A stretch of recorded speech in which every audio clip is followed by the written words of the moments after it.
Boa noite, gente. Boa noite, gente. O tema é depressivo, mas não precisa estar deprê, tá bom? Então fala para quem está do seu lado, não fica na bad não, acorda aí, tá bom? Então não fica na bad não, acorda, tá bom?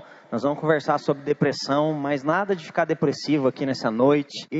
Quando o Edinho falou que era um seminário, eu pensei, na verdade às vezes seria até melhor o Tato estar aqui, né? Porque quem é psicólogo é o Tato, né? Eu brinquei com ele agora. Então, quem pode lidar mais com ansiedade e depressão é o Tato. Mas, se tem um assunto que eu sou especialista, são os dois, né? Já tive depressão e sou um ser ansioso, ambulante. Então, na prática, eu sei falar disso, como é que funciona na vida. Então, eu não vou ser nada teórico nessa noite, tá bom? Se você veio esperando, né, um psiquiatra falando sobre depressão e ansiedade, eu vou te frustrar nessa noite. Eu vou falar sobre como a Bíblia lida com depressão, como a Bíblia lida com ansiedade. E, ao mesmo tempo, quebrar alguns paradigmas, porque alguns paradigmas são criados. O que é paradigma? Paradigma são coisas que você começa a criar a ideia na sua cabeça, e você define aquela ideia daquele jeito, e você passa a viver sempre daquele jeito. Você não sabe nem explicar o porquê, mas você faz sempre daquele jeito, porque sempre fizeram. E aí, tem paradigmas que nós criamos em relação tanto à depressão quanto à ansiedade. Por exemplo, um dos paradigmas que se é criado acerca da depressão é de que depressão é coisa de gente que não tem Deus. Não, crente fica depressivo, sabia disso? Pastor fica depressivo. Então, um paradigma que eu quero quebrar aqui nessa noite é que às vezes se fala que, não, quem tem depressão está sem Deus. Não, isso não é verdade. Pessoas com Deus também têm depressão. Nós vamos olhar para a Bíblia e você vai ver comigo homens e mulheres cheios do Espírito Santo. Depressivo, pastor? Sim, porque ser humano é que fica depressivo. Então, se você está aqui nessa noite, já ficou depressivo ou está depressivo, quero te trazer uma luz. Você é ser humano, não é? Então é normal, qualquer ser humano vai ficar, tá bom? Ser humano vai ter ansiedade? Vai. Jesus ficou ansioso no Getsemane, lembra? Suou sangue. Por que ele está suando sangue? Que ele vai carregar um peso muito grande dali a pouco na cruz do Calvário. Então, o que nós vamos falar aqui é coisa que o ser humano tem, tá bom? Então, não fique aí achando que essas coisas acontecem com os outros, gente que não tem Deus. Não, isso acontece com crente, isso acontece com quem não tem Deus, isso acontece com pastor, isso acontece com presbítero, tá? Isso acontece com diácono, né? Isso acontece com qualquer ser humano. Então, primeiro vamos quebrar esse paradigma aqui de que quem não tem Deus é que tem depressão. Não, quem tem Deus também tem depressão, tá bom? Quem tem Deus também tem ansiedade. São coisas que fazem parte da nossa humanidade. Então, eu queria começar conversando primeiramente. É só passar aqui, Adão? Ou ele passa para mim lá? Isso, pode deixar nesse primeiro slide aí. Primeira coisa, nós vamos diferenciar também, depressão de ansiedade. Porque a temática foi passada e às vezes a gente acha que depressão é igual a ansiedade. Não, são coisas totalmente diferentes, tá bom? São dois sintomas, na verdade, a depressão é uma patologia e a ansiedade também tem se tornado uma patologia doença, e é um mal do nosso século. Se você não sabe, a OMS, né, a Organização Mundial da Saúde, vai dizer que as doenças que mais crescem nos nossos dias não é AIDS, não é câncer, mas é depressão e ansiedade. Só para você ter uma ideia, não é? São 350 milhões de pessoas no mundo depressivas, não é? Que estão lidando atualmente com depressão. O primeiro país mais ansioso do mundo, adivinha qual é? Brasil, é isso, não é? Nós temos esse privilégio de sermos ansiosos, né? Estamos no ranking, né? A educação pode não estar, mas em primeiro lugar de ansiedade nós estamos, né? Então, tem um ponto bom aí do negócio, né? Então, assim, é um país que lida com ansiedade. Nós somos ansiosos por natureza. E aí vamos começar falando um pouquinho. Acho que vai ter que passar para mim lá, Edão. Pode passar mais um, por favor. Vamos definir primeiro o que é depressão. Eu trouxe uma definição do Drauzio Varela, né?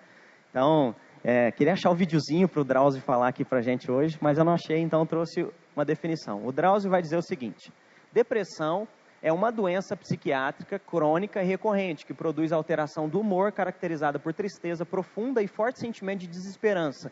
É essencial identificar sintomas e procurar uma ajuda médica. Então, o que eu estou querendo dizer com isso, né? O que o Drauzio ele quer definir? Que a depressão é uma doença, tá bom? Se ela é uma doença, ela precisa ser tratada. Eu não posso espiritualizar aquilo que é físico. Você está entendendo o que eu estou querendo dizer?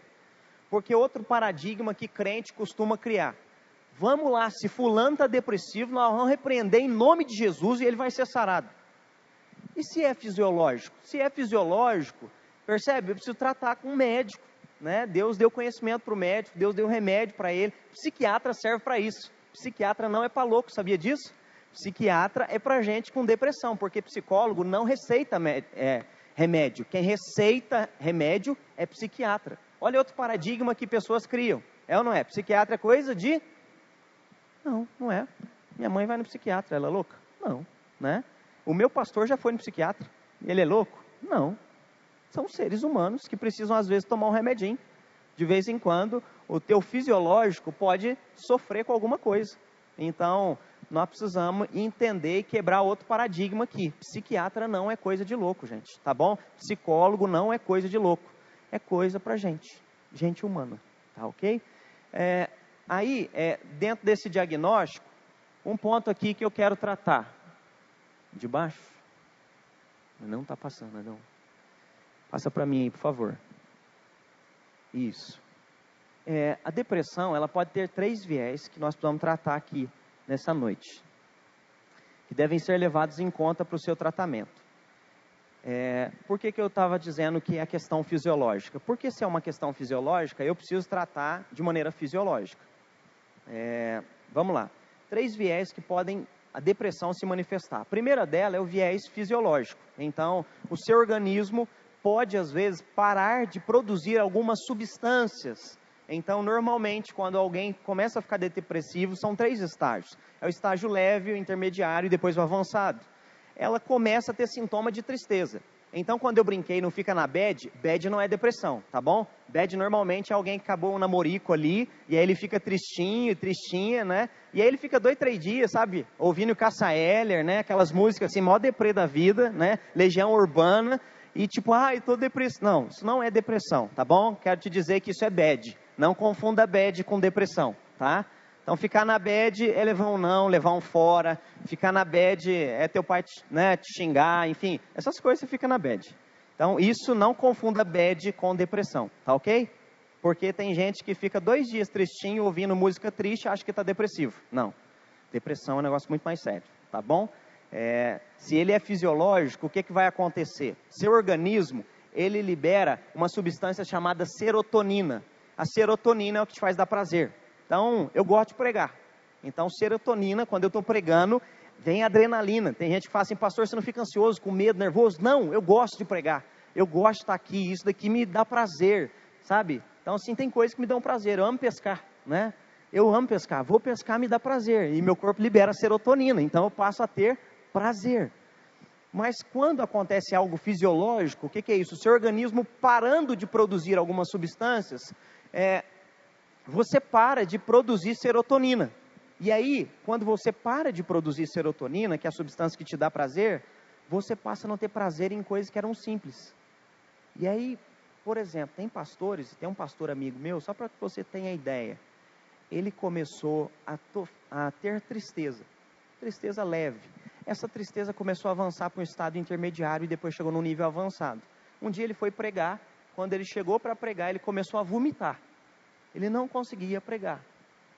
E aí ele tentou o 2º domingo, ele subiu no púlpito, tentou pregar, começou a vomitar. Está percebendo? O organismo dele parou de produzir serotonina. Fisiologicamente ele entrou num burnout, uma depressão, num estresse. E aí o que a igreja fez? Vamos tratar o pastor, vamos levar ele para um psicólogo, vamos levar para um psiquiatra. Algo aconteceu no fisiológico dele. Então, o primeiro viés que nós precisamos entender pode ser a depressão, um viés fisiológico. Às vezes seu organismo parou de produzir a serotonina e ela começa então a liberar só adrenalina. O que é adrenalina? Estado de tensão, não é? Então, o Moisés aqui, não é?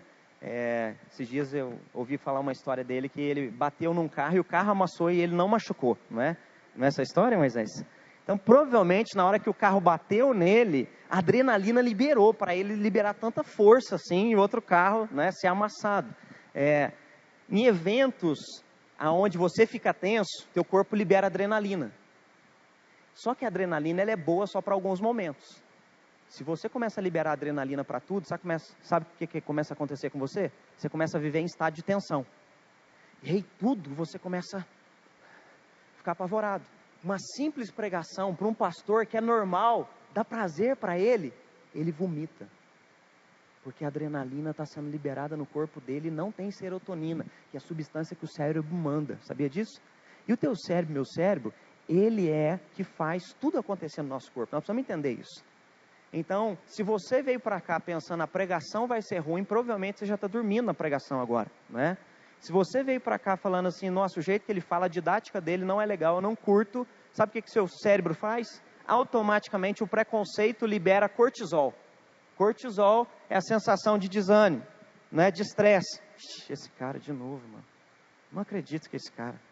Percebe? E aí você fica cansado, porque a sua mente liberou. Então a sua mente, ela te influencia. Mas se você veio para cá animado, não é? Vai ser legal, vai ser demais. Seu coração está aberto, você está na expectativa. O seu corpo entendeu isso, ele recebeu a notícia, a substância foi liberada para ele. E você está na expectativa. Então tudo que você pensa, é por isso que a Bíblia fala que há poder em nossas palavras. Ou seja, o que a gente diz influencia o jeito dos outros receberem. A recepção influencia o corpo, influencia a mente. Então pode ser algo fisiológico. Se puder voltar para mim lá, Edão. Um outro ponto... Vou voltar, você está passando. Um outro ponto pode ser fisiológico, mas pode ser emocional. Então o que eu estou querendo dizer com isso? Emocional são problemas não resolvidos na sua vida. Aí a bad, né, pode entrar nessa situação aqui, né? Se você não tem algo bem resolvido, seja com seu pai, com a sua mãe, seja num namoro, seja num relacionamento, e algo não foi bem tratado e não foi bem solucionado emocionalmente, você pode desencadear numa depressão. Então pode ser fisiológico, pode ser emocional e pode ser espiritual. Quando eu estou falando espiritual, não generalize, tá bom? O que é generalizar? Toda pessoa depressiva tem problema espiritual. Não estou dizendo isso. O que eu estou dizendo é que existem casos específicos onde a pessoa está com um problema espiritual. Por exemplo, vou te dar aqui. Em Alfenas teve uma senhora que ficou endemoniada por 1 ano. Por 1 ano, o Tato e um grupo de intercessão a visitavam e tentavam expulsar o demônio, e o demônio não saía daquela mulher. Ele voltava todo dia, toda semana, há dias que ela ficava quase que 24 horas possessa. Então foi um tratamento muito difícil. Tiveram que internar essa irmã numa casa de recuperação, onde ela passou por um tratamento espiritual profundo. E quando essa mulher foi liberta dos seus demônios, da legião que estava sobre ela, quando ela foi liberta da legião, ela era uma mulher depressiva, que vivia à base de remédios. Quando os demônios saíram, nunca mais ela precisou tomar remédio. Nunca mais. A vida dela foi transformada. Você está entendendo o que eu estou querendo dizer? Existem alguns casos específicos onde a depressão pode ser espiritual, seja por opressão. O que é opressão? É o maligno atingindo a pessoa de fora para dentro, ou pode ser de possessão. O que é possessão? De dentro para fora. Tá bom? Então você tem esses 3 pontos aqui, 3 viés, no quais deve ser levado em consideração. Por que eu estou querendo dizer isso? Porque se é fisiológico, nós vamos tratar o corpo. Se é emocional, nós vamos tratar o emocional, o psíquico, com a emoção.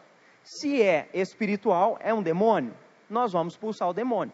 Então, eu não posso generalizar, toda depressão é demônio. Não, eu preciso estudar. Por exemplo, esses dias nos chamaram uma menina, onde falaram que essa menina estava endemoniada. Fomos eu e o Tato lá, e tem uma oração de renúncia. A oração de renúncia, se você faz, se a pessoa tiver um demônio, ela não consegue repetir. No meio da oração, a língua trava, ela começa a gaguejar, e o demônio, então, a possui. Então, essa oração é uma oração que você faz, se tiver demônio ali, ele vai se manifestar. Então, nós fomos lá, chegamos lá, conversamos com ela, e durante todo o momento que nós conversávamos, ela ficava dizendo assim, eu ouço voz, eu ouço voz, eu ouço voz. E a gente acalmando ela, tudo bem. E aí a gente começou a acalmar, porque ela estava nervosa, pelo ambiente de casa, onde as pessoas estavam colocando pressão. A gente acalmou ela, e a gente falou, tudo bem, nós estamos aqui para te ajudar, nós não vamos te fazer mal. Você quer a gente aqui? Eu gosto de tocar violão. Quer tocar violão pra gente? Começamos a conversar, acalmamos ela. E depois de acalmarmos, fizemos a oração da renúncia. Porque se tivesse demônio, nós saberíamos. Quando oramos, ela fez toda a oração. Eu confesso, Senhor Jesus, como Deus, Senhor, Salvador, e começou a renunciar ao pecado. Eu renuncio o pecado X, pecado Y, e aí nós fomos tratando todo pecado. Eu renuncio trabalho que fizeram para mim, e fomos quebrando toda a maldição na vida dela. Quando terminou a oração, ela estava bem. E aí o Tato, como um psicólogo, ele conversando com ela, ele diagnosticou: não, isso não é demônio, isso é um problema mental, não é? Ela tem esquizofrenia. Então, esquizofrenia é algo psíquico, é algo fisiológico, é assim que nós vamos tratar. Nós não vamos generalizar. Deu para entender, pessoal? Eu só estou falando isso para que a gente tenha sabedoria. Então, crente passa por depressão? Sim, tá? Pastor passa por depressão? Sim. Eu não sei se você tem visto isso. O que mais cresce hoje é o índice de pastores cometendo suicídio. O que leva um pastor a cometer suicídio? Um pastor que está em depressão, gente. O pastor não pensa em se matar do dia para a noite. Só que ele não expõe a sua dor porque ele acha que a comunidade não vai compreendê-lo bem. Falar de problema, o pastor tem que ser forte a todo momento. O pastor é gente como você. Você não se decepciona na sua casa? Você não tem os dias da bad? Você não tem os dias de ouvir a KCL? Nós também temos, né? Então, assim, pastor também tem seus dias. Então, eu não posso generalizar e achar, não, tem um ser perfeito. Não tem. Eu posso ficar triste. Isso faz parte da minha humanidade. Eu preciso superar, eu preciso descobrir o que é. Então, por exemplo, lembra de um amigo meu que estava vomitando? Pastorzão, pastor de... E aí eu quero dizer para você, pastorzão de igrejona, 400 membros. Um outro pastor nos Estados Unidos escreveu um livro agora chamado Emocionalmente Saudável. Pastor de 15 mil pessoas, começou a subir no púlpito para pregar, não aguentou, sentou na escada e começou a chorar. Pastor de 15 mil pessoas. Tiveram que dar licença para ele de 2 anos para passar por um tratamento psicológico, emocional. Então eu quero dizer para vocês, gente passa por depressão, tá bom? E aí, por que eu estou querendo dizer isso? Para quebrar o paradigma em você. Se você percebeu isso, não tenha vergonha de assumir, eu preciso de ajuda. Alguém pode me levar no psicólogo? Alguém pode me orientar, um bom médico? Não tenha vergonha. O problema é quando você esconde a tua depressão e você vai levando ela para um nível aonde, infelizmente, o fim de muitos é o quê? É o suicídio. Eu não sei se você sabe, mas o que mais cresce hoje é o índice de suicídio. Não só no Brasil. No meio de adolescentes com depressão, gente. Em Alfenas nós temos visto muito isso, pré-adolescente de 14, 13 anos cometendo suicídio. Então, assim, a depressão, ela ataca qualquer pessoa, ela ataca pré-adolescentes, ela ataca crianças, ela ataca adulto, ela ataca velho, ela ataca pastor, ela ataca qualquer pessoa. Então, quebre os seus paradigmas e entenda que a depressão, ela alcança qualquer ser humano, ela é uma doença, tá bom? Eu quero conversar um pouquinho com vocês em 1 Reis, para você ver que na Bíblia tem homens de Deus que tiveram depressão. 1 Reis, capítulo 19, do versículo 1 ao versículo 18.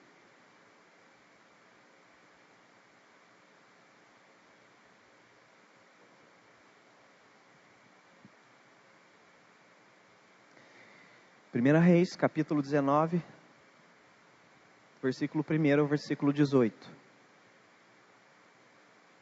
Tem um relógio grande ali, é para eu saber a hora de parar? É? Acabe fez saber a Jezabel tudo quanto Elias havia feito, como matara todos os profetas à espada. Então Jezabel mandou o mensageiro a Elias dizer-lhe: façam-me os meus deuses como lhe aprouver, se amanhã a esta hora não fizer eu a tua vida como fizeste a cada um deles. Temendo, pois, Elias levantou-se, e para salvar a sua vida se foi, e chegou a Berseba, que pertence a Judá, e ali deixou o seu moço. Ele mesmo, porém, se foi ao deserto, caminho de um dia, e veio e se assentou debaixo de um zimbro. Olha o que Elias pede. E pediu para si a morte. E disse: toma agora, ó Senhor, a minha alma, pois eu não sou melhor do que os meus pais. Deitou-se e dormiu. Debaixo de um zimbro, eis que um anjo tocou e lhe disse: levante e come. Olhou ele e viu junto à cabeceira um pão cozido sobre as pedras em brasa, uma botija de água, comeu, bebeu e tornou a dormir. Voltou segunda vez o anjo do Senhor, tocou, lhe disse: levanta e come, porque o caminho será sobremodo longo. Levantou-se, pois comeu e bebeu, e com a força daquela comida caminhou 40 dias e 40 noites até Horebe, o monte de Deus. Ali entrou numa caverna, onde passou a noite, e eis que lhe veio a palavra do Senhor, e lhe disse: o que fazes aqui, Elias?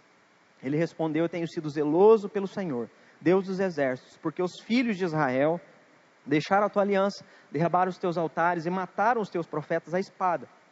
E eu fiquei só, e procuram tirar minha vida. Disse-lhe Deus: sai e põe-te neste monte perante o Senhor. Eis que passava o Senhor, e um grande e forte vento fendia os montes e despedaçava as penhas diante do Senhor. Porém o Senhor não estava no vento. Depois do vento um terremoto, mas o Senhor não estava no terremoto. Depois do terremoto um fogo, mas o Senhor não estava no fogo. E depois do fogo um cício, tranquilo, leve, suave. Ouviu Elias, envolveu o rosto no seu manto, e saindo pôs-se à entrada da caverna. Eis que lhe veio uma voz, e lhe disse: que fazes aqui, Elias? Ele respondeu: eu tenho sido extremo zeloso pelo Senhor, Deus dos exércitos, porque os filhos de Israel deixaram a tua aliança, derrubaram os teus altares, mataram os teus profetas à espada, e eu fiquei só, e procuram tirar minha vida. Disse-lhe o Senhor: vai, volta ao teu caminho, para o deserto de Damasco, e em chegando lá, unge a Azael, rei sobre a Síria, a Jeú, filho de Ninsi, ungirás rei sobre Israel, e também Eliseu, filho de Cefate, Abel, Meolá, ungirás profeta em teu lugar. Quem escapar à espada de Israel, Jeú o matará. Quem escapar à espada de Jeú, Eliseu o matará. Também conservei em Israel 7.000 todos os joelhos que não se dobraram a Baal, e toda a boca que não o beijou. Amém. Essa história é do profeta Elias, provavelmente você já leu ela, né, na escola bíblica, e é uma história que mostra um cara depressivo. Você concorda comigo? Esse cara, depois de um grande movimento, a nação de Israel, não é? Nos dias de Acabe, a sua esposa Jezabel, ela traz idolatria para dentro da nação de Israel, não é? O povo do norte, e aí Deus então levanta Elias como profeta para apontar o pecado. Elias aponta o pecado de chover naquela nação, e depois então Elias ora para que chova, não é? Ele coloca à prova os profetas de Baal e extermina os profetas de Baal, mostrando que Baal não é Deus, que ele é um ídolo. Quando ele faz isso, Jezabel manda dizer: assim como você matou os meus profetas, eu vou te matar da mesma maneira, eu vou matar você. Quando acontece isso, percebe o homem de Deus, o homem cheio do Espírito Santo, profeta é gente que ouve a voz de Deus e proclama para o povo. Desaba. O Edinho acabou de falar aqui. Ele vai para o deserto e ele fala: Senhor, eu quero morrer. Tira minha vida. Não sou melhor do que os meus pais. Senhor, não estou aguentando mais. Percebe a depressão? E aí o que acontece? Eu não sei se você percebeu, mas tem um pedaço que fala assim: ele deixou o seu moço. O que está dizendo? Ele se isolou. Ele vai para o deserto. A depressão começa assim.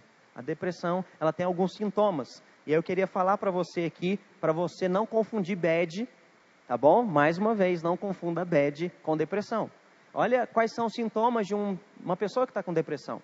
Ele fica com irritabilidade, ansiedade, angústia, com desânimo, cansaço fácil, necessidade maior de esforço para fazer as coisas. Ele diminui a incapacidade de sentir alegria. Lembra a serotonina? Começa a baixar, o nível de adrenalina começa a subir, desinteresse, falta de motivação, apatia, falta de vontade e indecisão, sentimento de medo. Não é o que está tendo no deserto? É isso que ele começa a ter, sentimento de medo, ele se isola por causa disso. Ele começa a ser pessimista: eu estou sozinho, não tem mais ninguém aqui em Israel que te busque. Outro sentimento de alguém depressivo, começa a ter uma interpretação distorcida e negativa da realidade. Eu vou morrer, estou sozinho, ninguém mais busca a Deus. E ele começa a distorcer toda a situação, como se ele fosse o único sobrevivente fiel a Deus em Israel.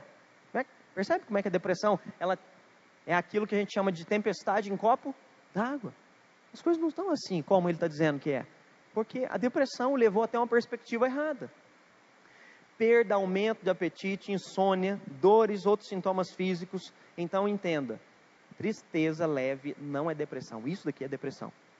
Então percebe? São sintomas que vão vir sobre a vida da pessoa e ela passa a ter, então, a depressão. A pergunta é: como lidar com a depressão? Vamos lá. Como lidar com a depressão? Eu vou tratar alguns pontos aqui. Durante os pontos, eu quero que você lembre o que eu falei no início. 3 viés. Lembra? Fisiológico, emocional e espiritual. Então, 3 coisas nós vamos tratar. Primeira lição: nós não podemos perder uma visão positiva da vida. Normalmente, quando a pessoa começa a ficar depressiva, ela perde visão positiva da vida. Ela acha que tudo vai dar errado. Pessimismo vem sobre quem está com depressão. Gente, eu sei disso porque eu tive depressão. E quando eu tive depressão, olha o meu pessimismo. Foi quando eu fui para o seminário. Tinha 17 anos, então você imagina, eu nunca tinha saído de casa, né? Fui para o seminário em Fortaleza. O presbitério falou assim, nós só temos dinheiro para te mandar para Fortaleza. Eu falei, se for para a África, eu estou indo hoje, né? Apaixonado. Quando cheguei lá com a semana, queria voltar. Não aguentava mais. E aí eu lembro que eu comecei a ficar muito triste. E foi gradativamente. Cheguei em Fortaleza, gente, primeira semana. O que é que você faria em Fortaleza? Primeira semana, fala a verdade. Praia. Sabe o que eu fiz? Fui para a cama. Não queria sair do quarto. Comecei a ficar triste. E aí eu comecei a ficar triste e comecei a fazer orações para ver se Deus me trazia de volta. Eu lembro que eu comecei a orar e falar, Deus, o apartamento aqui não está legal, né? E eu vou orar, se o Senhor não abrir uma nova porta para mim, eu vou entender que o Senhor me quer de volta em Machado, né? Na verdade, eu estava com tanta saudade da Eveline, né? Tanta saudade da minha mãe, da comida dela, das roupas lavadas. Eu não sabia fazer nada, gente. E aí eu lembro que depois de uma semana, foi se tornando gradativo. Eu fiquei lá. Primeiro semestre, eu entrei numa depressão. Depois de 2 meses de aula, eu entrei em depressão. E aí quando eu entrei em depressão, eu tive todos os sintomas aqui que eu descrevi para você. E aí, nesses sintomas, um deles é que eu perdi a perspectiva da vida. Qual a perspectiva? Eu achava que eu ia morrer. E aí, alguém depressivo, ele começa a desenvolver algo que os médicos vão chamar, né, de sentimentos psicossomáticos. O que é isso? Você começa a sentir uma dor que não existe. Então, por exemplo, eu na minha depressão, eu tive um infarto, né? Comecei a sentir meu braço formigar, né? Comecei a sentir dor no peito, a nuca pesando, e eu virei para o meu colega de apartamento e falei, cara, eu vou morrer, não é? E ele me pegou e me levou para o hospital, e quando chegou no hospital, o médico foi lá, feriu minha pressão, e me deitou, e pronto, quando ele me chamou no escritório dele ali, no consultório, na verdade, eu pensei, né, já vai dar fase final, assim, né? Você tem 2 dias, pode voltar para Machado. E aí quando eu cheguei na sala dele, ele falou, menino, o que está acontecendo com você? Falei, é grave, doutor? Não, você não tem nada, né? E aí ele falou, tua pressão está normal, não tem nada. Você está distante de sua casa? Falei, tô. E aí ele começou a conversar comigo. Ele falou, você está no início de depressão. Você não está com nenhum problema fisiológico no sentido de doença cardíaca, mas você está com depressão. E aí a depressão ela vai avançando. Ela começa leve assim. E aí, só que quem está sentindo, não é loucura, não sei se você está entendendo, é algo fisiológico. Ela realmente de fato sente. Outra coisa que eu tive um tumor na cabeça, na minha depressão. Gente, loucura, é um negócio, né? Tive um tumor na cabeça, comecei a sentir dor de cabeça, né? E aí virei para o meu colega e falei, cara, minha cabeça está doendo demais, você precisa me levar no hospital, né? Meu colega, o bom é que ele era, sabe aquele amigão? Ele é um amigo mais chegado que o irmão. E ele me levava para o hospital e falava, cara, vamos lá, se você está doente, nós vamos tratar, né? Cheguei lá, fiz, como é que chama? Ressonância, gente, coisa mais cara do mundo. Tive que vender meu Fusca para fazer ressonância, né? Eu tinha um Fusca, lembra, né, Adão? Vendi meu Fusca para fazer ressonância.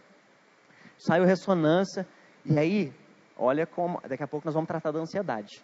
Então eu estava com depressão e junto sou ansioso. O que um ansioso faz quando ele pensa que ele está doente? O que ele faz? Ele abre o exame antes do médico. Pá, abri, né? Abri o exame, pus ali na luz, eu vi uma mancha branca. É o tumor. O ansioso é esse, cara. E aí ele aliou a depressão com a ansiedade, né? E aí assim, aí você vai e põe no tio Google, né? Mancha branca do lado esquerdo do cérebro. Aí já começa ali, você não vai falar mais, né? Se arrancar aquele pedaço, e aí você já começa, eu tô morto, né? E aí quando chegou lá, levei pro médico a ressonância. Você não tem nada, cara. O que foi?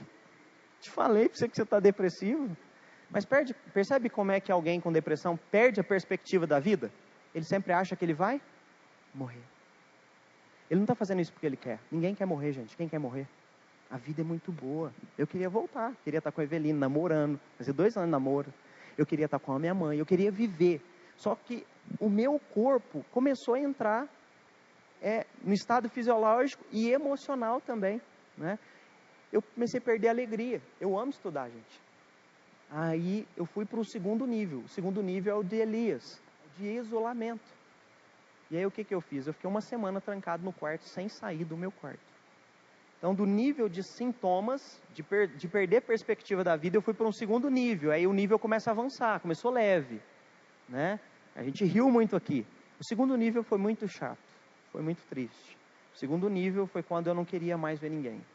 O segundo nível é o de Elias. Você vai para o deserto e você fala, acabou tudo, agora eu vou morrer. E aí o segundo nível, para você ter uma ideia, eu fiquei 1 semana sem sair do quarto do meu apartamento. O meu colega que fazia comida para mim, e ele ia lá e falava, cara, come, você precisa comer. Eu não queria comer mais. Cara, vai tomar banho. Eu fiquei 1 semana sem tomar banho.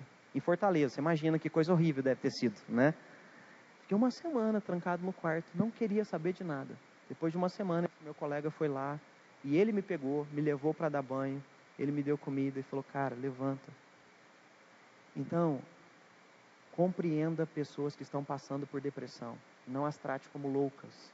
Elas não querem estar passando por isso. Minha mãe teve depressão. Minha mãe teve síndrome do pânico. Não sei se você ouviu falar. A síndrome do pânico, minha mãe também não conseguia mais cozinhar, não conseguia fazer mais nada. Não conseguia colocar roupa na gente. A gente era criança. Minha mãe não conseguia comer. Minha mãe ficou 15 dias sem comer, teve que ser internada no hospital. Alguém que está com depressão, ela não quer estar daquele jeito, gente. Não é algo que você pensa, não é algo que você programa, sabe? Ah, hoje é um bom dia para ficar depressivo. Não, não é assim. Você começa a ficar depressivo do nada. Elias tinha motivo para ficar depressivo? Acabou de ganhar. Acabou de mostrar para a nação de Israel quem é Deus. É o Deus, o Criador dos céus e da terra. É o Deus que chamou Abraão. Ele é Deus. Ganhamos. Tem tudo para estar vivendo. Você já viu gente assim? Tem tudo para estar vivendo e está numa depressão? Porque a gente não escolhe estar com depressão. Ela vem, ela é doença. Você não escolhe. Ela vai acontecer. Segundo ponto aqui, então, nós precisamos entender. Primeiro, perde a perspectiva, como Elias perdeu. Segundo ponto, você vai para o isolamento, como Elias foi. E aí, quando ele vai para o seu isolamento, Deus começa a tratá-lo. Eu não sei se você observou isso, mas não é só um Elias pedindo para morrer. A partir do momento que ele pede isso, ou seja, que ele demonstra que ele está em estado de depressão, começa um tratamento com ele no deserto. E aí o primeiro tratamento que Deus começa é cuidar do fisiológico dele. Deus então manda um anjo, não sei se você percebeu, que dá água e comida para ele. E fala, come, bebe e o quê? Dorme. Come, bebe, dorme. Come, bebe, dorme. Está cuidando do fisiológico dele. Nós precisamos entender. Se é fisiológico, Deus vai cuidar do fisiológico. Por que eu estou falando isso? Esses pastores que eu citei e dei exemplo para vocês, sabe o que aconteceu com eles? É uma outra sigla, uma outra palavra que é usada para depressão nos Estados Unidos, agora ela está vindo para o Brasil, e segue essa lógica, é o burnout. Então o burnout é quando você não sabe o porquê, mas você perdeu o sentido de tudo na vida. Aquilo que você mais amava fazer, você não gosta mais. Não tem prazer. Então, essa pessoa, o que ela precisa? Entrar num período de descanso. Entre os pastores a gente chama isso de período sabático. Ou seja, 1 ano para descansar. Vai comer, vai beber, vai dormir, vai descansar. Deus não faz isso com Elias? Gente que está depressivo, às vezes está precisando descansar, está com burnout. Por quê? Porque ela está desgastada. E ela precisa recuperar o físico. Porque se o físico dela se recupera, a mente se fortalece. Mas se ela não cuida do físico, a mente vai se tornando cada vez mais fraca. Então precisa cuidar do fisiológico. E eu vou te contar uma outra historinha, voltando lá no princípio que eu falei de fisiológico, emocional e espiritual.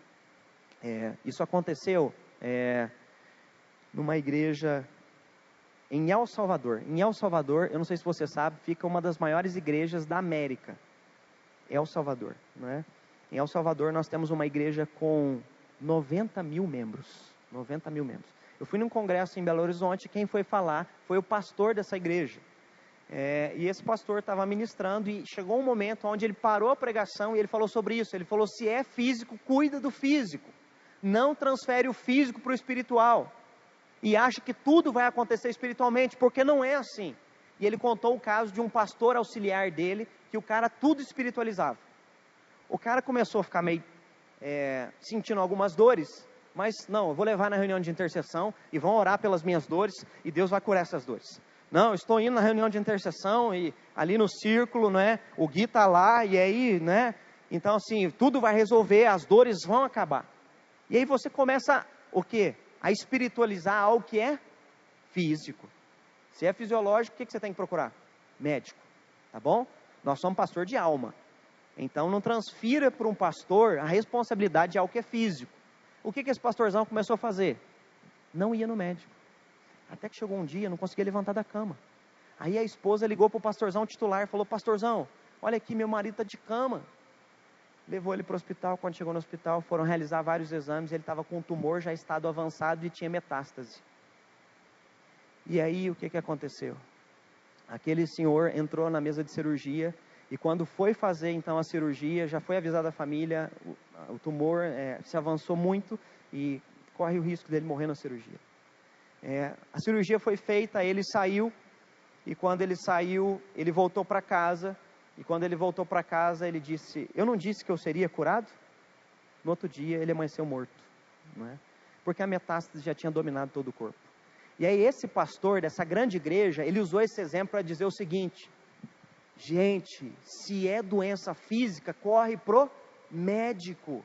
Nós cremos em cura e milagre? Sim, mas Deus não usa médico também? Sim, Deus usa medicina, gente. Nós estamos vivendo em dias avançados. Tantos tratamentos que eram impossíveis, hoje estão acessíveis para nós. Então não banalize, não torne tudo espiritual quando Deus está usando a medicina para abençoar a gente. Deus vai usar médico para te abençoar. Me lembro quando meu tio, um tio senhor meu, nós levamos ele no médico. Meu tio estava com dor no estômago, olha que coisa. E quando chegou no estômago, chegamos no médico, o médico apertou ele aqui. E aí meu tio já começou a dar ânsia. E o doutor então falou: o senhor pode sentar ali fora? Chamou meu pai e falou: é câncer, nós vamos para o hospital hoje à tarde, tá bom? O câncer dele, pelo que eu senti aqui, está avançado. Levou para o hospital, fez uma cirurgia, meu tio viveu mais 10 anos. Percebe? Nós cremos, oramos pelo tio, Deus usou a vida do médico, abençoou, curou o tio e o tio viveu. Então, se for físico, não fique só espiritualizando, não banaliza não, tá bom? É físico, tá com depressão? Procura o médico. E aí Deus trata o físico dele, come e bebe, dorme, descansa aí. Um outro ponto aqui interessante sobre a depressão, além de cuidar das necessidades físicas, uma quarta lição que a gente aprende: ele vai para a caverna. Depois de cuidar do físico, vai para a caverna. Eu não sei se você percebeu, mas na caverna Deus começa a dialogar com ele. E Deus sempre faz a pergunta: o que você está fazendo aqui, Elias? Elias, o que você está fazendo aqui? Na verdade, eu não sei se você já assistiu, tinha uma série na GNT chamada Sessão de Terapia. Eu gostava muito. Sessão de terapia é como se Deus estivesse colocando Elias no divã e fala: Elias, o que está acontecendo? Pode começar a falar, né? Deus começa a fazer terapia com Elias. E ele começa a colocar para fora. Não sei se você percebeu, mas por 2 vezes ele repete a mesma coisa. Por que ele está repetindo a mesma coisa? A terapia às vezes parece que é assim, né? Mas eu vou lá para ficar repetindo as coisas? Você vai lá para ser curado emocionalmente. É por isso que você está indo lá. Mas eu vou falar de coisas que me doem, você precisa colocá-las para fora. Porque enquanto você não verbalizá-las e compreender-se emocionalmente a sua psique, você não será curado. Gente, é um negócio, sabe, de Deus. A Deus tem usado a ciência, a psiquiatria, a psicologia para abençoar a humanidade. É uma coisa tremenda. Esses dias eu estava conversando com um caso com o Tato. Uma pessoa, o Tato, lá na nossa igreja a gente separa. Então por que eu estou explicando isso daqui? Porque na nossa igreja a gente separa. Você quer receber aconselhamento? Aconselhamento é com o pastor.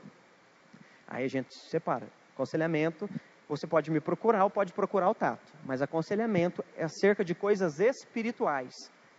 Então, aconselhamentos familiares, né, sobre criação de filhos, enfim, conjugal. Nós vamos te dar uma perspectiva bíblica acerca daquela temática para você. Isso é um aconselhamento. Agora, tem gente que vem e ele está com raiva ou ele está emocionalmente desgastado porque ele sofreu um abuso na infância. Só que ele acha que é demônio, entende? Ele tenta jogar para o espiritual. Não, você precisa liberar perdão. Você já fez uma terapia? Não, pastor, não sou louco não. Mas quem falou que você é louco? Você só precisa verbalizar. Coloca para fora. você vai ser sarado. E aí eu estava me contando, hoje a gente estava voltando de pós, e ele falando, cara, essa semana teve uma experiência muito legal no consultório. Dia de terça ele atende os membros da igreja de graça, como psicólogo. E aí ele falou, uma pessoa que estava bloqueada, né? Ela estava vivendo uma vida conjugal horrível, e a vida conjugal estava desgastante, eles já estavam a ponto de separar. Há 3 anos nós estamos trabalhando com esse casal. Esse rapaz, na hora da terapia, ele verbalizou uma coisa, gente. E quando ele verbalizou, tudo acabou ali, gente. Isso já faz 1 mês, né? Que aconteceu. O casamento deles está uma bênção. O cara mudou. Pastor, que oração forte vocês fizeram lá naquele dia? Não, nós não fizemos oração forte. Ele verbalizou algo que não estava bem aqui dentro. E aí destravou a mente dele. Ele sentiu uma raiva que, na verdade, ele terceirizava para a esposa, mas não era dela. Era da mãe, era do pai. E na hora que ele entendeu isso, por que eu estou tratando mal a minha esposa? Porque isso vem do meu pai e da minha mãe? Pronto, acabou. Agora ele ama a esposa. Quando você não sabe de onde vem a dor, você trata mal os outros. Sabia disso? Aí, infelizmente, na maioria das vezes, você desconta nas pessoas que você ama. Você terceiriza a sua dor porque você não sabe encarar ela. Elias, o que está acontecendo? Encara a tua dor, cara. Fala para mim. Não tem mais ninguém, Israel, só eu sou bom e agora estão querendo me matar. Na verdade, o que Elias está revelando? Alguns sentimentos. Só para você pensar comigo. Primeiro, medo. Ele está com medo de morrer. Elias, você tem medo de morrer? Percebe? Então Deus vai confrontar ele. Quais são os teus medos? Você encara os teus medos? Lidar com emoção é encarar as tuas emoções. Não ter medo de reconhecer. Não, eu falei aqui porque foi um desvio meu. E aí você conta historinha para você mesmo, justificando os seus problemas. Não, fiz isso porque ela fez acolá. Verdade. Então você não sabe lidar com suas próprias emoções. Segundo, ressentimento. Ele está com ressentimento porque parece que o povo não está engajado com Deus. Ele está com baixa autoestima. Eu não sou melhor do que meu pai e minha mãe. Coitadinho de mim. Não, eu não sou melhor do que... Para com isso, Elias. Que negócio que é esse, cara? Né? Outro ponto. Ira, solidão, preocupação. Ele está preocupado. Se eu voltar para lá, vão me matar. Então, ir num psicólogo é para lidar com as suas emoções. O que você tem medo? Verbaliza isso. Vamos lidar com isso. Encara a sua realidade. E aí, eu acho isso muito legal. Sabe por quê? Porque lidar com as emoções te faz crescer. Se você não sabe lidar com as suas emoções, você vai continuar sempre sendo imaturo. Reproduz sempre as mesmas coisas, porque não quer crescer. Agora, quem quer crescer, confrontar diante das suas emoções não é fácil não. Não estou dizendo que vai ser algo, sabe, você vai chegar lá e o psicólogo vai ficar assim, tadinho de você, não é? Não, você merece todo o carinho. Não, ele não vai fazer isso. Na hora que você falar alguma coisa assim, então, eu tratei mal fulano. Mas por que você tratou mal fulano? É do teu caráter, da tua personalidade ser mal assim, Edinho? Você é ruim assim mesmo? Aí, você não gosta de enxergar teus podres, entendeu? E aí na hora que o psicólogo começa a te confrontar, a maioria corre. E aí fala, não, esse negócio não é para mim. Você precisa encarar as suas emoções. O que é que está acontecendo? E aí depois então de encarar as emoções, uma quinta lição aqui, Deus conversa com ele, Deus fala com ele. Diz que Deus veio de várias formas, mas Deus não estava ali, né? Nem na tempestade, nem no terremoto, né? Mas Deus estava num cisto ali, num vento suave. E Deus então fala e direciona para Elias aquilo que ele tinha que fazer. Percebe que eu tratei os 3 pontos aqui? Deus tratou o fisiológico, Deus tratou o psíquico, o emocional, conversando com ele, fazendo ele verbalizar. E por fim, Deus dá o suporte espiritual para ele. Deus chega para Elias e fala assim, Elias, homem de Deus, sem depressão, eu não estou mais com você porque você entrou em depressão. Deus fala isso para ele? Não. Deus cuida dele, Deus sara as emoções dele, e Deus fala assim, Elias, prepara o sucessor, vou te trazer para cima, cara. Prepara o teu sucessor. Vai lá, prepara Eliseu, já unge os reis, deixa tudo pronto. Elias, estou te preparando. Deus cuida dele espiritualmente, dizendo, Elias, eu nunca te abandonei e eu nunca vou te abandonar. Uma pessoa com depressão precisa ouvir isso. Ela nunca abandonou aquela pessoa e ela nunca vai abandonar ela. Deus nunca, jamais vai fazer isso. Deus vai estar junto com ela. E aí, quando você ouve isso, se é algo espiritual, você é o que também? Sarado. Não tem nada melhor do que isso.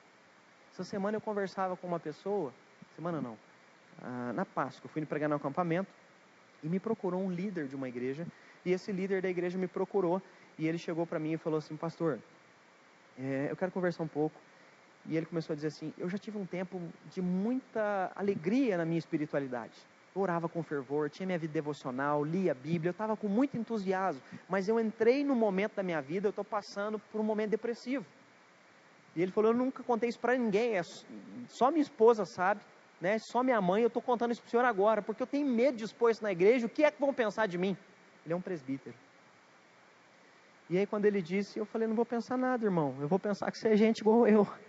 Né? Que bom que você se abriu, que bom que você está falando comigo, não tenha medo de expor seus medos, pode falar. E ele foi falando de todas as frustrações, das dores, foi pondo a emoção para fora, e foi, começou a chorar ali, nós dois estávamos sentados, e começou a chorar. E aí quando terminou, eu falei, meu irmão, a Bíblia fala sobre esse dia, sabia? E ele falou, mas que jeito, pastor? Romanos 8:26, a Bíblia diz que o Espírito de Deus nos assiste nas nossas fraquezas, porque nós não sabemos nem orar como convém. E no dia que você não dá conta mais, presbítero, de orar, no dia que você está tão fraco, que você se sente tão impotente, a Bíblia diz que o Espírito Santo intercede através do teu Espírito Santo, através de gemidos inexprimíveis por nós. Eu falei, Deus está orando por você, meu irmão. Ele não te deixou, você está se sentindo cansado, Ele está orando por você agora. Você está achando que Ele te abandonou porque você não ora e lê a Bíblia todo dia, porque a tua depressão tirou o teu vigor, Ele jamais te criticou, Ele está te carregando nos teus braços agora, meu irmão. E ele começou a chorar e falou, é assim, pastor? Eu falei, é claro que é assim. Falei, Deus não está te condenando.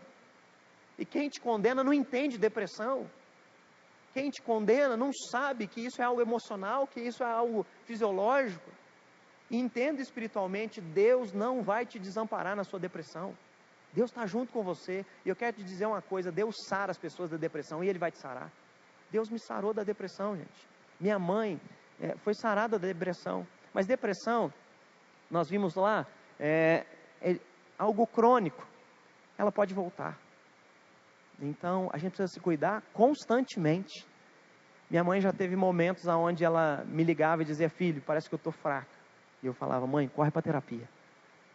Volta, parou de fazer terapia? Parei. Não volta, mãe, volta.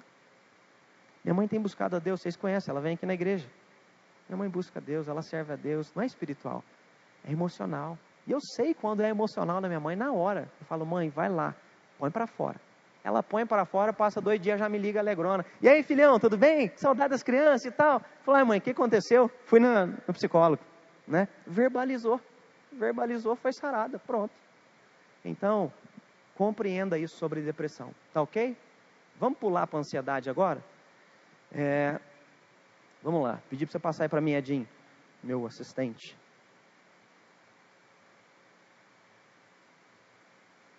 Ansiedade. Vamos lá. Você vai falando para mim na hora que o relógio me falar que não pode mais, viu? Drauzio Varela define a ansiedade desse jeito aqui, ó. Mais 2 horas, o Edinho falou. O transtorno de ansiedade generalizada. O problema da ansiedade, antes de eu trazer a definição dele, todo mundo tem ansiedade, tá bom? Só que existe a ansiedade boa e a ansiedade ruim.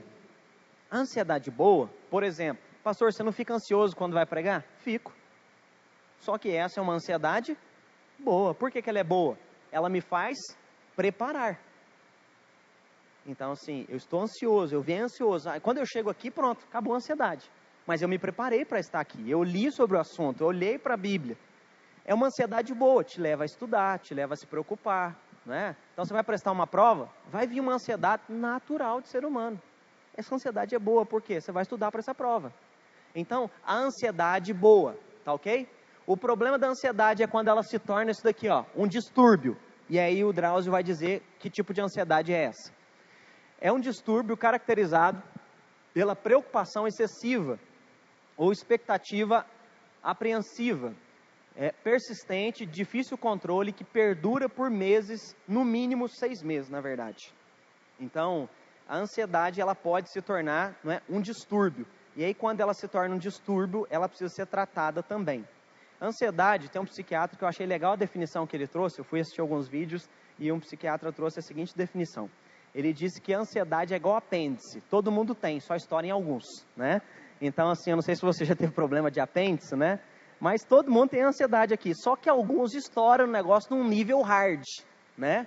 E aí o cara começa a ficar ansioso num nível, assim, acima de todo mundo. Eu sou esse cara, gente. Então, assim, eu sou a ansiedade, né, nível hard. Hoje não, graças a Deus, né, eu já devo estar aí no 4, mais ou menos, no 3, né? Eu era 10, já devo estar nesse nível agora, assim. Tá caindo. A ciência, pode passar para mim, Edinho? Vamos lá, Edão. Lá atrás agora. O dedo é lá atrás.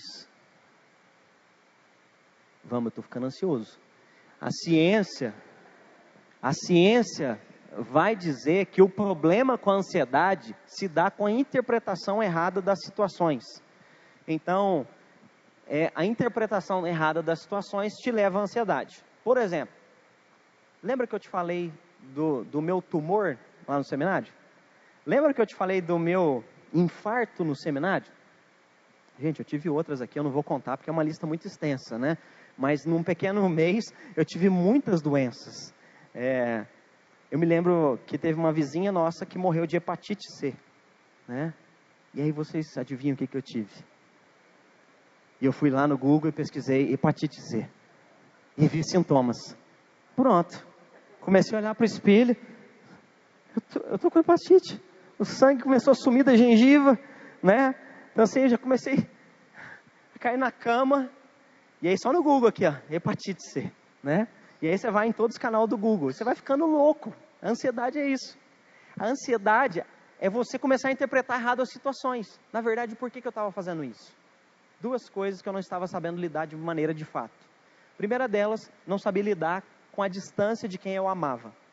Como eu não sabia lidar com a distância de quem eu amava, eu criava um subterfúgio para voltar para casa. Então eu crio historinhas, né, para mim e para o mundo, para dizer, eu vou morrer, me tira daqui.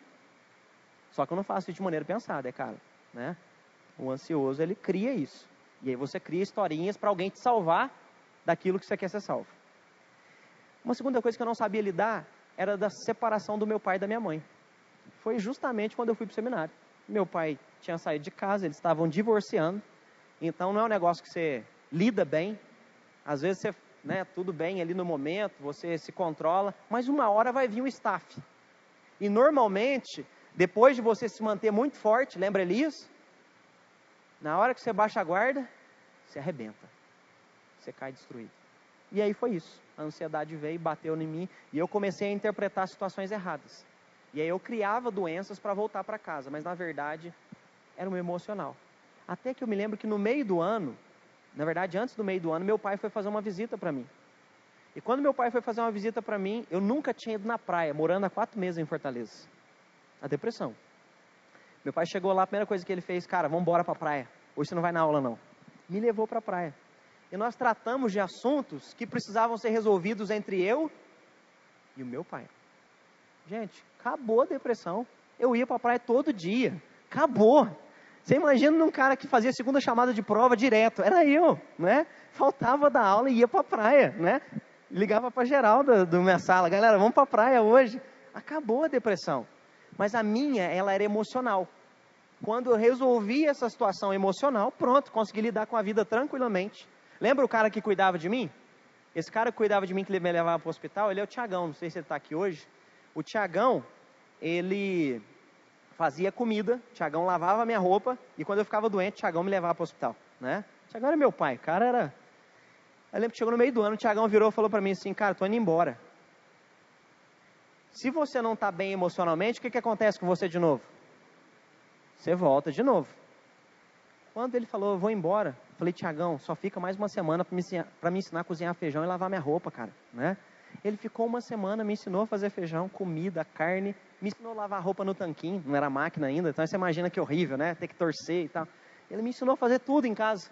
Tiagão foi embora, nunca mais tive nada, morando sozinho em Fortaleza, 3.500 quilômetros longe de casa. Eu estava bem resolvido emocionalmente. Quando você está bem resolvido emocionalmente, qualquer lugar você vive bem. Então, quando você encara as suas dores, lida com elas e é sarado, pronto. Outro ponto aí, pode passar para mim. Está demorando, estou ficando ansioso de novo, né? O segundo ponto aqui, ó. A psicologia vai dizer que o problema com a ansiedade se dá com antecipação de uma situação desagradável. Essa daqui é muito engraçada. Porque filho de peixe, peixinho, eu tenho um menino, o Miguel. Miguel tem 6 anos. Miguel, ele é demais, ele é um cara... E aí, ano passado eu estava tentando tirar a carteira de moto, né? Virei motoqueiro selvagem agora. E aí, eu lembro que eu fui reprovado na primeira. E aí, quando eu cheguei em casa, o Miguel criou muita expectativa para eu tirar aquela carteira. Ele fazia oração para mim. No dia que eu saí, ele fez uma oração me abençoando, falando: pai, Deus vai te abençoar hoje. O senhor vai voltar com a carteira. Ele estava até penteca aquele dia, sabe? Tipo, determinando já assim. Aí falei: amém, Miguel. E aí, quando eu voltei, eu não passei. E aí eu cheguei: e aí, pai? Filhão, não passei. Mas o que aconteceu, pai? Falei: filho, acontece isso. As pessoas não passam na prova. Falei assim, as pessoas erram, né? E aí, porque na de carro tinha passado de primeira. Então ele criou uma expectativa que na de moto seria igual, né? Falei: filhão, não foi. E aí eu lembro que aquele dia ele foi tomar banho, depois que eu cheguei. E aí, no almoço, eu tinha conversado com ele, dizendo para ele: filhão, ele tava, olha o nível de ansiedade. Gente, quando eu crescer, será que eu vou ter um carro? Falei: claro que você vai, rapaz, eu vou te dar um carro, né? Na hora que você fizer 18 anos, eu me viro, eu te dou um carro para você. E aí ele ficou todo alegre. Quando eu cheguei à noite e fui reprovado na aula, ele foi tomar banho. E ele entrou, e o Miguel, quem conhece, ele não para de falar. Se ele parou de falar, ele tem problema. Aí ele entrou pro banheiro com o olho gatinho de Shrek, sabe? O olho lacrimejando assim. Aí Eveline: o que foi, Miguel? O que está acontecendo? Mãe, eu estou um pouco preocupado. Mas o que, Miguel? Fala, Miguel. Aconteceu alguma coisa na escola? Algum menininho te bateu? Não, meu pai falou que vai me dar um carro quando eu tiver 18 anos. Mas e se eu não conseguir tirar a carteira igual ele hoje, pai, mãe? Isso ele estava com 5 anos, gente. 5 anos. Ele está sofrendo antecipadamente 13 anos da vida dele, está percebendo? É isso daqui, ó. Ele antecipou, puxou 13 anos da vida dele. Mas e se eu não passar? Eu não vou poder dirigir um carro mais. Calma, rapaz, você vai passar. Ansioso, ele traz o futuro para frente. Ansioso, a gente costuma brincar lá na igreja que ansioso é Steven Spielberg, né? Ele é futurístico, ele não vive aqui. Ele vive em 2050 já. Não, mas e quando eu for velho, será que eu vou ter aposentadoria? Né? Como é que vai ser? Então assim, aí começa a sofrer antecipadamente. Existem alguns problemas que levam a gente à ansiedade. Eu quero citar alguns aqui, tá? São vários, eu não vou ter tempo. Primeiro, coisas nos levam à ansiedade. Se você é uma pessoa aficionada a coisas, pensa em coisas e vive para ter coisas, você vai viver ansioso, tá? Então o mal desse século, vai dizer um sociólogo chamado Zygmunt Bauman, o Zygmunt vai dizer que o problema dessa geração é que eles vivem correndo atrás de coisas e é por isso que eles vivem tão depressivos e tão frustrados e ansiosos. Porque você está super feliz, né? Você vai lá, o meu aqui não é dos top, tá? Mas aí vamos pensar num celular top. Qual iPhone que está agora, Edão? No 10, né? Eu comprei o iPhone, o Renan até assustou aqui, né? Eu também, Renan. Eu também achei que estava no 8, cara. Aí você compra o 8, na alegria, divide em 24 vezes no cartão. E aí, tipo, você pagou a segunda e chega lá com a galera. E aí, iPhone 8. E aí chega um 8 e fala: 8, filho, tô com 10.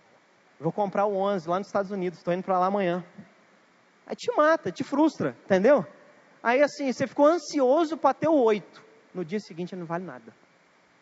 Você compra a televisão Smart TV, o cara chega para você e fala: Smart TV, cara, é 4K, para com isso. Você está em que mundo? Você está entendendo? Aí o que você vive? Você vive frustrado. Você vive ansioso pelo que você não tem e frustrado com o que você tem. Então, aprenda a ser contente com o que Deus te deu, tá bom? Para de ficar sofrendo. Se você não tem, pode correr. Ambição é pecado? Ambição não é pecado. Sonhe, ambicione, corra atrás. Mas não sofra pelo que você não tem. Quando você tiver, celebre isso, para não te fazer mal, tá? Outra coisa que faz mal pra gente, isso daqui eu já falei. Emoção não tratada faz mal, tá? Já citei esse exemplo aqui. Viver multitarefas. Outro mal dos nossos dias que gera ansiedade. Você aceitar multitarefas. Nós estamos numa cultura onde parece que é lindo encher nossa agenda. né? O Edinho manda mensagem para mim assim, em janeiro ele mandou para mim, você pode estar conosco no Agito BO, né? Foi em maio? Não, você queria outra data, que não deu. Aí ele passou a data, já estava fechado tudo. Aí a gente acha bonito falar, não está fechado, eu não posso. Nossa, que legal, hein, esse cara aí. Só que um sujeito que enche muito a sua agenda, ele vive preocupado com o quê? Com a próxima tarefa que ele tem que cumprir.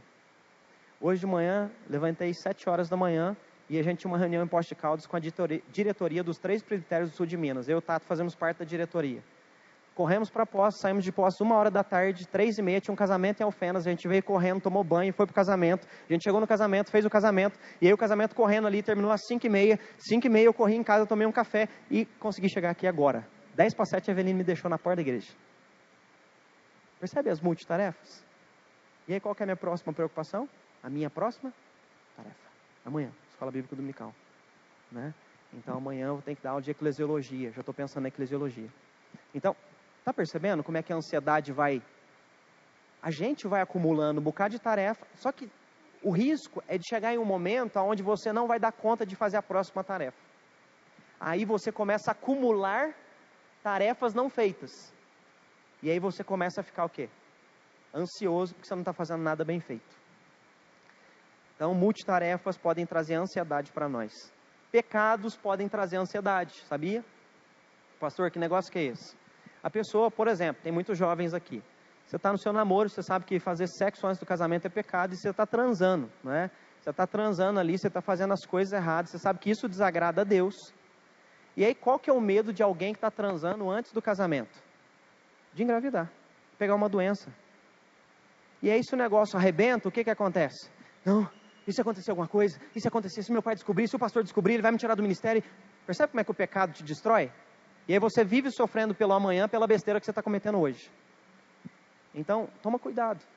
Se é o pecado que está te trazendo ansiedade. E aí, o que que vai te dar paz? A santidade. Santidade te dá paz. Você não tem medo do amanhã. Por que você vai ter medo do amanhã? Você está honrando a Deus hoje? Não é?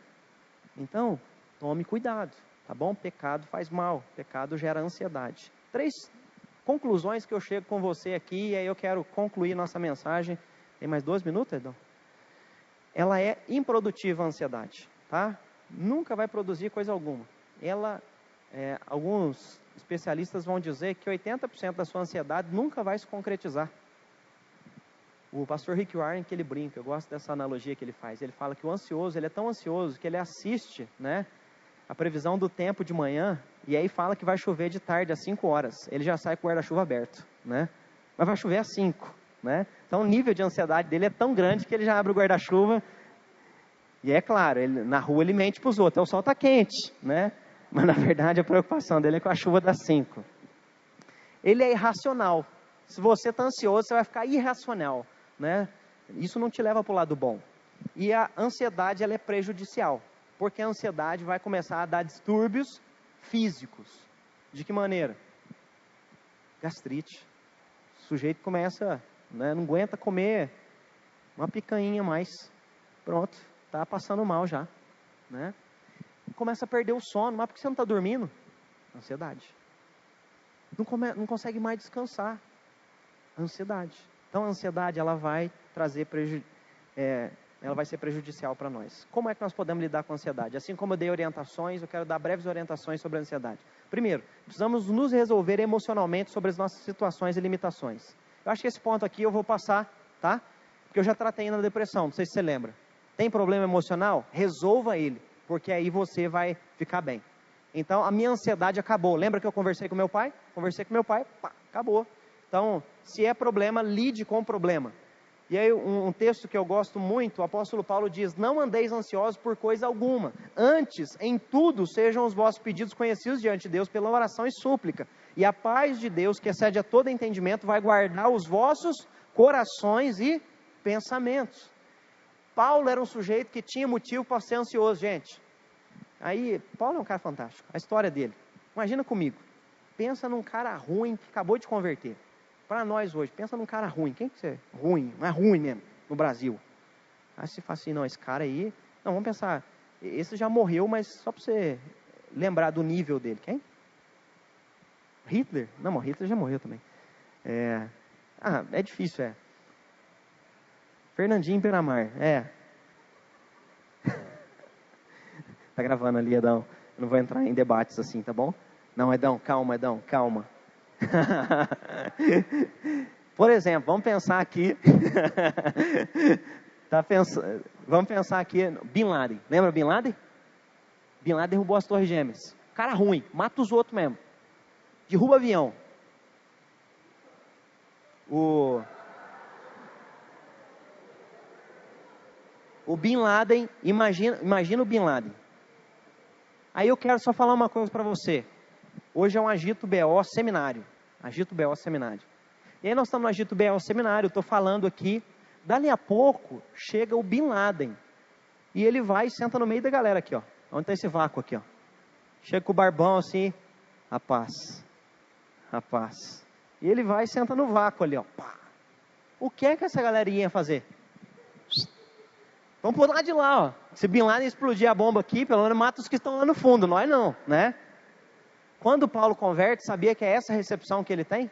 Ele chega em Jerusalém, diz que os presbíteros, diz que os apóstolos se afastavam dele. É Barnabé que vai abraçar ele, que a turma está com medo. Quem que é Paulo? Paulo é o cara com faca e pedra, mata crente, onde ele enxerga, ele, né? Quando ele chega na igreja, Barnabé abraça ele e fala, tudo bem? O que aconteceu? Eu me converti no caminho de Damasco. Sério? Vamos lá falar para os apóstolos, eles estão correndo você, cara. E aí vai contar para os apóstolos, gente, esse é Paulo, esse é Saulo, se converteu ao caminho de Damasco, ele foi batizado pelo nosso irmão Ananias, ele foi recebido, cuidado, discipulado, ele transformou a vida. Sabe o que o pessoal os apóstolos fazem com ele? Mandam ele para Tarso. Olha, esse cara se converteu, ele sabe muito de Bíblia, mas vai que dá uma louca nele, num dia ele mata a galera aqui da igreja. Vamos fazer o seguinte, manda para a congregação de Tarso. Se matar, mata o povo da congregação e não da sede. Entendeu a lógica? E aí você imagina, né? Aí Paulo vai para Tarso, né? Cara, o cara sabe tudo de Bíblia. Era para estar cuidando do cara. Esse cara vai ser o grande líder da igreja. Depois de Jesus, é o maior líder do cristianismo. Aonde que os caras jogam ele? Joga ele lá, cara. Ninguém tá vendo ele. Aí você vai em Atos, o apóstolo Paulo visita uma igreja, Antioquia, tá bombando, o povo é amoroso. Em quem que ele pensa? Tem um sujeito que pode vir aqui eles vão amar de verdade. Saulo. Ele viaja até Tarso, uma viagem de quase 3 meses, pega ele, traz ele de volta e fala, cara, conheça essa igreja aqui. E aí você vai para Atos 13, Atos 13 é o que então? A igreja de Antioquia, levantando as mãos e abençoando Paulo e dizendo, vai ser missionário da nossa igreja agora, nós confiamos em você, Deus vai te usar. Ele se torna um dos maiores homens do cristianismo. Ele tinha motivo para ser ansioso ou não tinha? Ninguém confia nesse cara, esse cara está jogado. A primeira viagem dele, ele vai viajar, vai com Barnabé. Barnabé leva o sobrinho, João Marcos. No meio da viagem o cara larga a mão, começa a ver que o pau vai quebrar, fala, Paulo, tô vazando daqui, cara, na hora que você for apedrejado já era. Ele vaza no meio da viagem. Então assim, aí Paulo começa a dizer também de vários caras que o abandonaram. Alexandre o Latrueiro, um traidor. Ele vai falar de Demas, ele vai falar de outros. Ele começa a citar os caras dizendo, tem um bocado de gente me traindo. Paulo tem motivo para ser ansioso? É o cara que acabou de dizer para nós, não andeis ansiosos por coisa alguma. Confie em Deus. Então assim, quando a gente entende a vida, a gente compreende melhor a pessoa. Esse cara era para ser super ansioso e cara confia em Deus. Filipenses, vai ler Filipenses, eu tudo posso naquele que me fortalece. Da onde que Paulo está escrevendo essa carta? Da cadeia. O cara está passando frio, fome, ele manda a dizer a Timóteo, olha, eu estou com frio, traz a minha capa. Então assim, estou sozinho, manda alguém vir a ter comigo. Está sozinho, tem motivo para ser ansioso? Tem, mas ele está o quê? Dizendo, eu tudo posso naquele que me fortalece. Ele não está dizendo para a igreja, orem para mim, porque eu estou com um transtorno de ansiedade, né? Porque, eu não sei se você sabe, mas provavelmente no ano 64 depois de Cristo, Paulo foi decapitado. Ele está esperando a condenação na cadeia. E aí você ficaria ansioso ou não? E ele está dizendo, irmãos, eu quero louvar o Senhor, porque as portas do Evangelho têm sido abertas para mim pregar, até mesmo nas cadeias. Então percebe, esse homem não está ansioso. Esse homem sabe aonde está e ele está confiando em Deus. Então, a gente precisa aprender isso com ele, não é? Segundo ponto, busque o que é realmente importante, priorize as coisas. Às vezes você vive sofrendo por coisas que não são prioridade. Coisa é prioridade? Coisa não é prioridade. É por isso que Jesus, conversando com os discípulos, eles estão preocupados. Jesus, o que comeremos e o que beberemos? Jesus fala, por que vocês não estão preocupados com o que vocês haverão de comer, beber e amanhã? Buscar em primeiro lugar o reino de Deus, não é isso que ele fala? E as demais coisas vos serão. O que ele está ensinando? Para de ficar ansioso. Vocês estão ansiosos, por exemplo, a galera que vai para a faculdade ainda. Para de ficar ansioso com isso. Deus vai direcionar teus caminhos. Deus vai direcionar a tua história. Ele vai cuidar de você. E quando chegar lá, basta a cada dia o seu próprio mal. Pastor, mas como é que eu vou pagar? Basta a cada dia o seu próprio mal. Né? Como é que vai ser casar? Esses dias uma pessoa me procurou e falou assim, não, só vou casar quando tiver casa. Eu falei, rapaz, então já era, né? Né? Não, porque assim, o cara não tem a namorada ainda. Aí ele falou que por isso que ele não arrumou namorada, que ele vai arrumar namorada quando ele tiver uma casa pronta. Falei, cara, vai nessa não, né? Já está com 30 anos o cara. Falei, não adia, cara, o negócio vai ficar ruim pro teu lado, né? Falei, então vai. Prioridade, ó a prioridade do cara. Prioridade é estar na casa. Na hora que arrumar a casa, aí eu arrumo alguém. Na hora que você tiver a casa, cara, você está com 60 anos, aí já era. Entendeu? Terminou de pagar minha casa, minha dívida com 70 anos, está morrendo. Aí pronto. Então assim, cara, foca. Busque em primeiro lugar o reino de Deus e as demais coisas vos serão acrescentadas. Foque em pessoas. Porque quando você morrer, não vai importar o que você teve ou deixou para sua família. O que importa de fato são os seus relacionamentos. Legado não é o que a gente deixa financeiramente. Legado é o que a gente deixa de vida. Então, é o que você vai deixar para as pessoas. Tá bom? Um outro ponto aqui. Pare diante da ansiedade e pense no seu valor. Eu gosto muito disso. Jesus fala, o que vocês estão sofrendo? As flores do campo, elas têm cuidado com elas mesmas? Não, mas elas são lindas. Os pássaros, eles guardam os alimentos em seus celeiros? Não, mas o Senhor os alimenta. E aí Jesus levanta o seguinte questionamento, vocês não valem mais do que eles? O que Jesus está dizendo? Se eu cuido da planta, se eu cuido do pássaro, eu não vou cuidar de você? Você é tudo para mim. É isso que ele está dizendo. Então, entenda uma coisa, para de ficar ansioso, Deus te ama. Para de ficar ansioso. Deus não tem pensamentos de mal a nosso respeito, Ele tem pensamentos de paz. Ele quer o melhor para nós. Descansa nele. O meu e o teu trabalho, sabe qual é? É descansar nele. Descansa nele, que Ele vai cuidar de nós. Quarto, presentifique seu hoje e viva um dia de cada vez, para a gente encerrar. Guarde isso daqui, ó. Presentifique o seu hoje. Eu li isso num livro, achei lindo. Presentifique o seu hoje. Por que presentificar o seu hoje? Porque, como eu disse aqui, às vezes você está igual o Miguel, sofrendo, daqui 13 anos você não vai conseguir tirar a carteira. Você está vivendo como Steven Spielberg, né? Lá na frente. Você está trazendo e vivendo o futuro. Para com isso. Viva o hoje.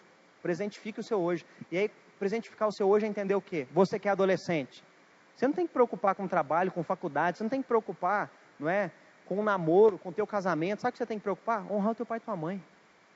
Hoje você é adolescente. Se você é adolescente, é isso que tem a tua preocupação no seu coração. Sabe por quê? Quando você se casar, você vai querer voltar atrás um bocado de coisa, não dá mais tempo. É o clique. Lembra o filme O Clique? A vida passou. E aí você quer voltar, não tem jeito mais. Então viva o hoje. Está namorando? Tem um namoro santo em Deus hoje. Honre Deus hoje. Para com essa historinha, vou honrar Deus amanhã. Não, amanhã a gente pega a sério. Não, pega a sério hoje. Leva a sério Deus hoje. Então sirva a Deus hoje. Para de ficar adiando. Por que você não serve na igreja? Não, na hora que eu terminar, né? O curso de profissão de fé e batismo, aí eu vou dar até o dízimo, né? Aí eu vou assumir o compromisso, né? Vou ser fiel ao Senhor. Para com isso. Deus não está olhando para a ata da igreja, Deus está olhando e está procurando pessoas que o adorem em espírito e em verdade. Você pode estar rolado no livro de atos da igreja, mas não está honrando a Deus nada. Então saia daqui querendo honrar a Deus hoje, presentifique, é agora. Qual é o momento de se ver para Deus? É hoje. Qual é o momento de viver em santidade? É hoje. Qual é o momento de orar? É hoje. Qual é o momento de ter devocional? É agora. Qual é o momento de buscar o Senhor com toda a intensidade, com toda a nossa vida, com a nossa alma? É agora, esse é o momento.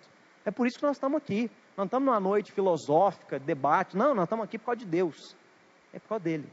Então, Todas as coisas apontam para Ele, por meio dele são todas as coisas.